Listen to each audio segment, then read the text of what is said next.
Today on the newscast, Iran's regime holds a massive anti-Israel rally focused on Jerusalem.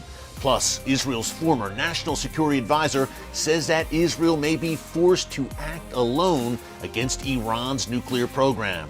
Get all the breaking details next.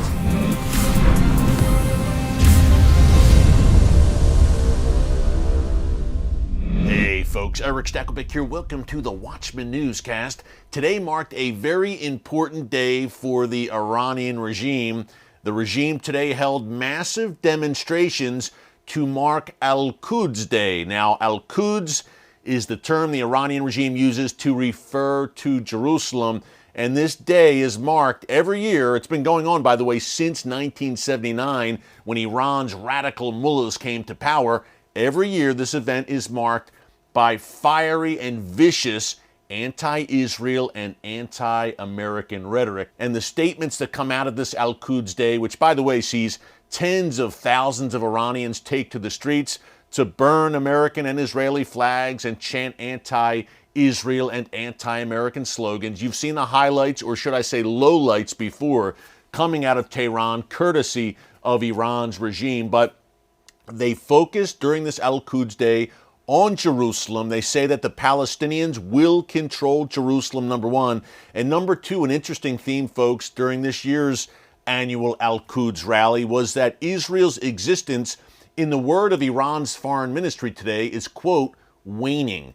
The Iranian regime sees, number one, the internal discord in Israel, number two, the weakening of Israel's main ally, the United States, and number three, last week's events when rockets were launched at Israel from three separate fronts, Gaza, Lebanon, and Syria. The Iranian regime adds all this up, and in their calculation, Israel is weakening and increasingly ripe for the pickings. Well, I don't believe that's the case.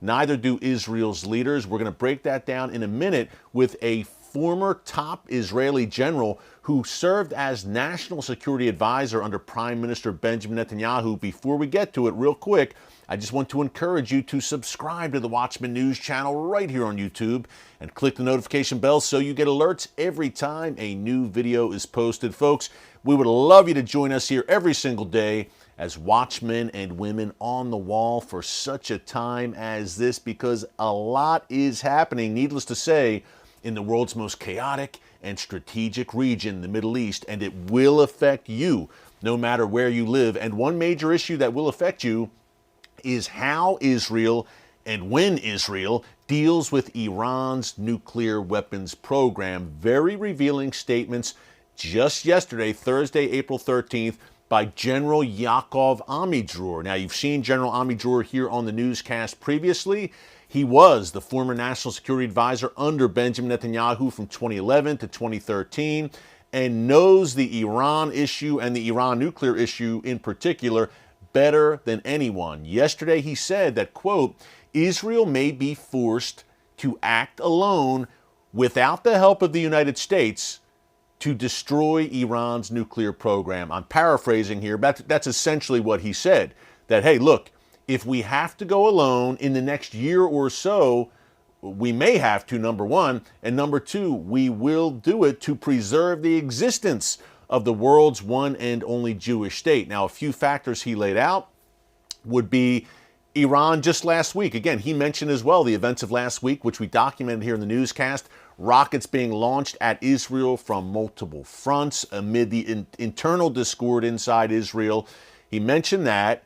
Obviously, he said, Iran and its proxies are growing more bold. One reason is that the world is changing, in his words, and so is the region. We see Iran now making nice with the Saudis. We see Iranian and Syrian officials just yesterday and Wednesday visiting Saudi Arabia, folks, a sudden turn of events. Now, the Saudis aren't aligning with Iran, but in the very least, this is a sort of non-aggression pact that the Saudis are looking to strike with Iran as they normalize relations with the mullahs once again. Hey, Israel was counting on the Saudis to be in that anti-Iran alliance that Israel has built with the other Sunni Arab nations like Egypt, Jordan, and Abraham Accords nations like the UAE, Bahrain. But now that seems to be shifting as well as the UAE and the Saudis look to, again, normalize relations with Iran. So that is another indicator that, hey, wait a minute, Israel may be forced to act alone. And then lastly, General Amidjor mentioned the decline of the United States in the foreign policy realm and of American prestige and respect in the world under the current administration. So a lot going on. And again, I think the big takeaway there, folks, is Israel will act alone if needed. Let's go to one of my recent interviews with General Yaakov Amidjor. I sat down with him in Jerusalem. We talked, number one, and this was before his comments yesterday, several months before, about Israel possibly acting against Iran's nuclear facilities. And again, this is a man who knows this issue in and out, and he's been in the room when these things have been discussed. And secondly, we talked about the U.S.-Israel relationship and the benefits the U.S. derives from that relationship. Folks, it is not a one-way street. Take a look. For everyone out there who's still saying, well, maybe we sanction them, the Iran deal, maybe it will work. Why can Iran never be permitted to acquire a nuclear weapon? Because they are very serious about their wish, desire, and hope to destroy the state of Israel. One of their leaders said in the past, Israel is very little, it's a one-bomb state. Rafsanjani. And he didn't speak about the ordinary weapon system. And this is why it doesn't matter what our good friends in America will say. It doesn't matter what our good European friends will say. At the end of the day, Israel should not allow the Iranians to have nuclear military capability. And if that, the meaning of it is a need to take 400 Israeli Air Force airplanes and to bomb the facilities, that should be done because Israel cannot allow Iran to have military nuclear capability. Whatever will be the circumstances, whatever be the nice words around the world, whatever someone will promise us, we'll learn from the past, we'll learn from the history. We believe those who are saying that they want to destroy Israel. We have very good intelligence which is showing us that they are serious about it. The archive which had been brought by our Mossad from Tehran is very clear about it, and we don't let them to do it. And there is a track record of 1981 with Osiris and 2007 with Syria. Israel has shown we will not allow an existential threat to develop at our doorstep. Good two examples. Obviously, as a past national security advisor for Israel, you've been in high-level meetings with the U.S. What do you see from the Biden administration? Are you encouraged? Are you concerned in terms of its relationship with Israel so far, particularly on the national security front and Iran, of course? At the end of the day, I think that it was summarized by President Obama when he said Israel should be in a position to defend itself by itself. That should be our goal. All the effort should be done by ourselves. We don't forget that America is providing us with $3.8 billion every year to buy American weapon systems, and that America, in many cases, help Israel in the international arena. We see some members of Congress in the U.S. taking an increasingly anti-Israel tone, sadly. Any concerns that aid to Israel could be affected? First of all the money is going back to America. In a way, it's indirect subsidizing the American industry and keep many jobs in America, because all the money, all the $3.8 billion used by Israel to buy only in America, only American products. And second, at the end of the day, the fact that all the experience that we are buying in our operations is transferred in the dialogues that we have with the Pentagon. And think about the F-35. I don't think that there is anyone who uses it operationally more than Israel. No question that our Air Force and the American Air Force are exchanging views, data, lessons, whatever can be learned in our operations. Two is going to the Americans, which can immediately learn from it, enhancing their capability, changing their training systems.